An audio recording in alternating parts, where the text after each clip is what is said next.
When he had finished praying, Jesus left with his disciples and crossed the Kidron Valley. On the other side there was an olive grove, and he and his disciples went into it. Now Judas, who betrayed him, knew the place, because Jesus had often met there with his disciples. So Judas came to the grove, guiding a detachment of soldiers and some officials from the chief priests and Pharisees. They were carrying torches, lanterns, and weapons. Jesus, knowing all that was going to happen to him, went out and asked them, "Who is it you want?" "Jesus of Nazareth," they replied. "I am he," Jesus said. And Judas the traitor was standing there with them. When Jesus said, "I am he," they drew back and fell to the ground. Again he asked them, "Who is it you want?" And they said, "Jesus of Nazareth." "I told you that I am he," Jesus answered. "If you are looking for me, then let these men go." This happened so that the words he had spoken would be fulfilled, "I have not lost one of those you gave me."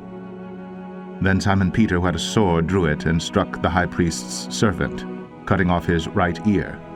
The servant's name was Malchus. Jesus commanded Peter, "Put your sword away. Shall I not drink the cup the Father has given me?"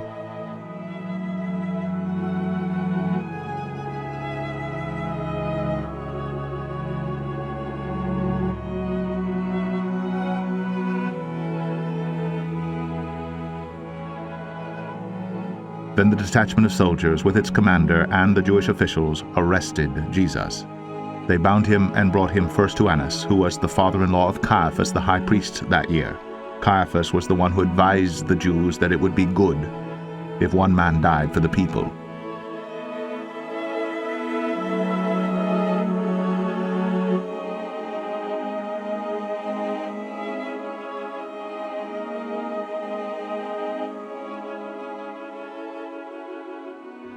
Simon Peter and another disciple were following Jesus. Because this disciple was known to the high priest, he went with Jesus into the high priest's courtyard, but Peter had to wait outside at the door. The other disciple, who was known to the high priest, came back, spoke to the girl on duty there, and brought Peter in. "You are not one of this man's disciples, are you?" the girl at the door asked Peter. He replied, "I am not." It was cold, and the servants and officials stood around a fire they had made to keep warm. Peter also was standing with them, warming himself.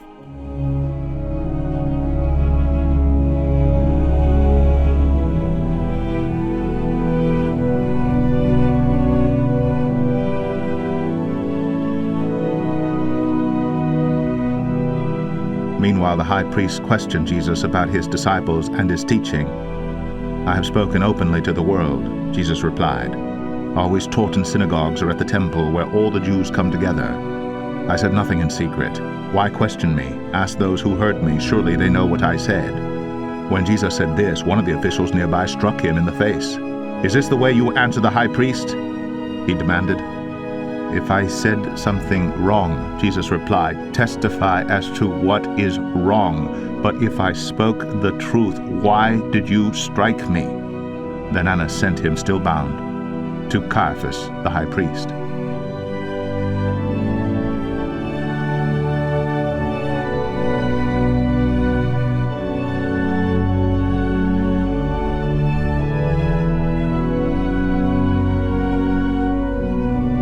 As Simon Peter stood warming himself, he was asked, "You are not one of his disciples, are you?" He denied it, saying, "I am not." One of the high priest's servants, a relative of the man whose ear Peter had cut off, challenged him. "Didn't I see you with him in the olive grove?" Again Peter denied it, and at that moment a rooster began to crow.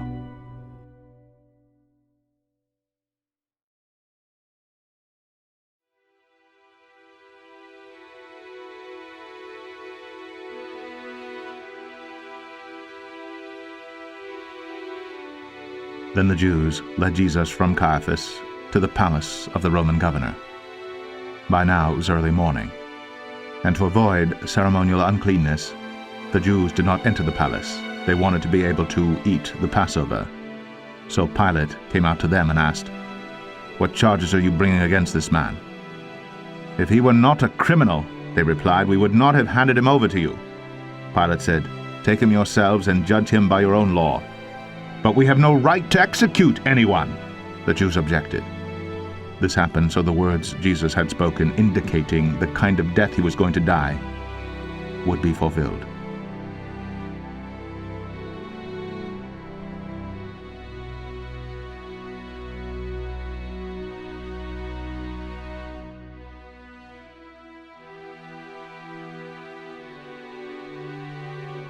Pilate then went back inside the palace, summoned Jesus, and asked him, "Are you the king of the Jews?"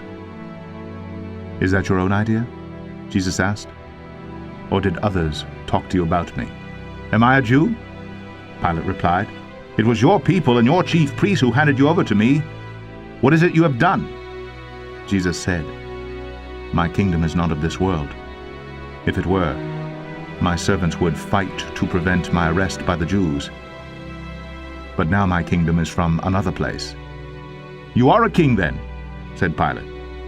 Jesus answered, "You're right in saying I am a king. In fact, for this reason I was born, and for this I came into the world, to testify to the truth. Everyone on the side of truth listens to me." "What is truth?" Pilate asked.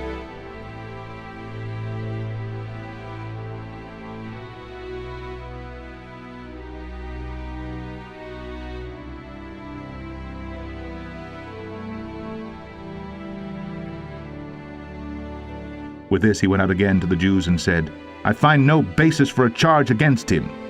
But it is your custom for me to release to you one prisoner at the time of the Passover. Do you want me to release the king of the Jews?" They shouted back, "No, not him. Give us Barabbas." Now Barabbas had taken part in a rebellion.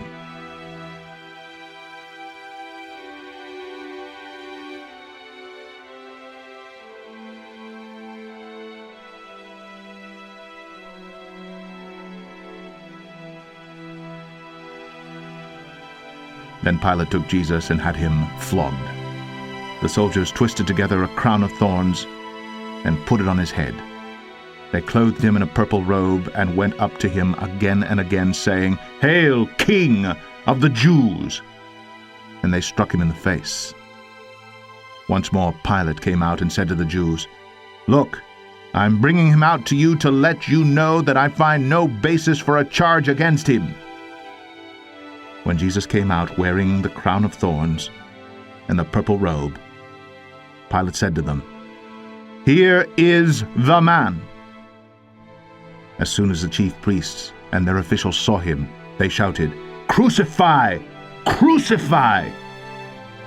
But Pilate answered, "You take him and crucify him. As for me, I find no basis for a charge against him." The Jews insisted, "We have a law, and according to that law he must die, because he claimed to be the Son of God." When Pilate heard this, he was even more afraid, and he went back inside the palace. "Where do you come from?" he asked Jesus, but Jesus gave him no answer. "Do you refuse to speak to me?" Pilate said, "Don't you realize I have power either to free you or to crucify you?" Jesus answered, "You would have no power over me if it were not given to you from above. Therefore the one who handed me over to you is guilty of a greater sin."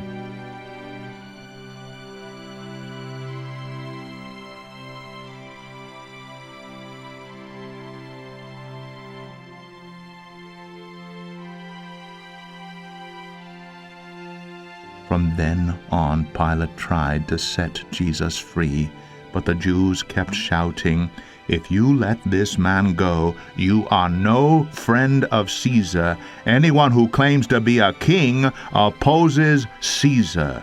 When Pilate heard this, he brought Jesus out and sat down on the judge's seat at a place known as the Stone Pavement, which in Aramaic is Gabbatha. It was the day of preparation of Passover week, about the 6th hour. "Here is your king," Pilate said to the Jews. But they shouted, "Take him away! Take him away! Crucify him!" "Shall I crucify your king?" Pilate asked. "We have no king but Caesar," the chief priests answered. Finally, Pilate handed him over to them to be crucified.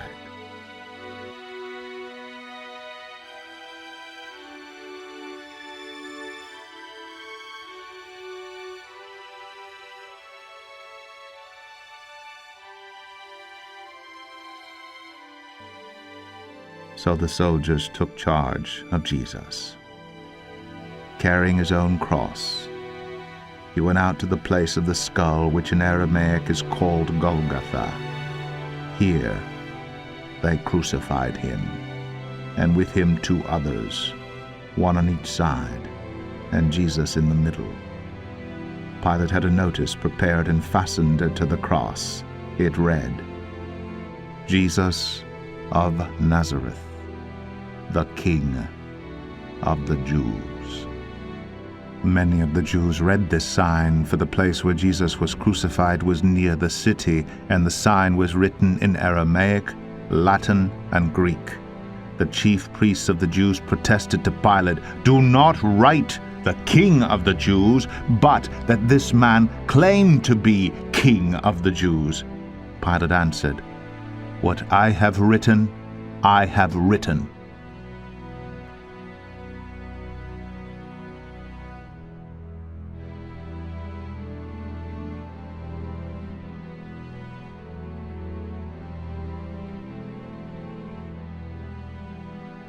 When the soldiers crucified Jesus, they took his clothes, dividing them into 4 shares, one for each of them, with the undergarment remaining.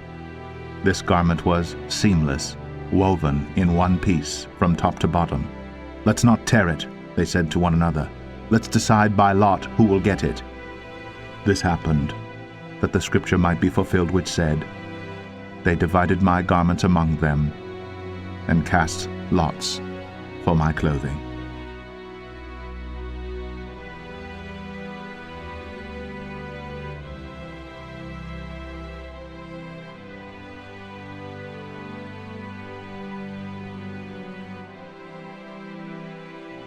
So this is what the soldiers did. Near the cross of Jesus stood his mother's sister, Mary, the wife of Clopas, and Mary Magdalene. When Jesus saw his mother there and the disciples whom he loved standing nearby, he said to his mother, "Dear woman, here is your son." And to the disciple, "Here is your mother." From that time on, this disciple took her into his home.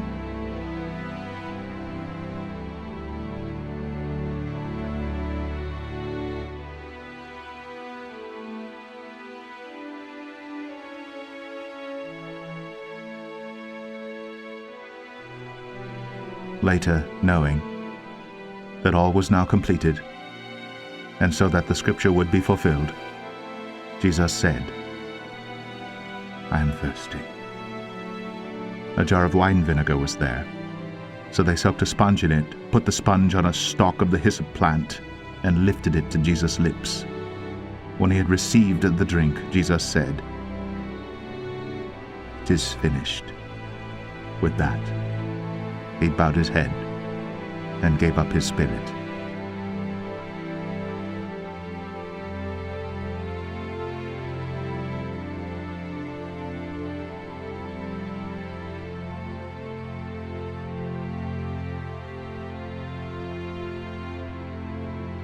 Now it was the day of preparation, and the next day was to be a special Sabbath. Because the Jews did not want the bodies left on the crosses during the Sabbath, they asked Pilate to have the legs broken and the bodies taken down. The soldiers therefore came and broke the legs of the first man who had been crucified with Jesus, and then those of the other. But when they came to Jesus and found that he was already dead, they did not break his legs. Instead, one of the soldiers pierced Jesus' side with a spear, bringing a sudden flow of blood and water. The man who saw it has given testimony, and his testimony is true. He knows that he tells the truth, and he testifies so that you also may believe. These things happen so that the scripture would be fulfilled, not one of his bones will be broken. And as another scripture says, they will look on the one they have pierced.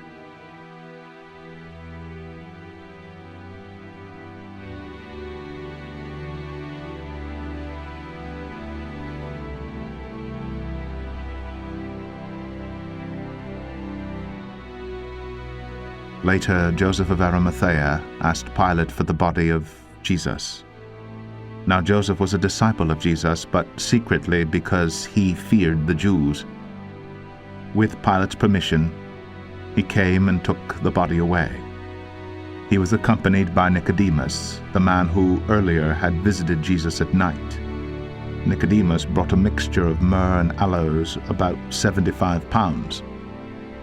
Taking Jesus' body, the two of them wrapped it with the spices in strips of linen. This was in accordance with Jewish burial customs. At the place where Jesus was crucified, there was a garden, and in the garden a new tomb in which no one had ever been laid. Because it was the Jewish day of preparation, and since the tomb was nearby, they laid Jesus there.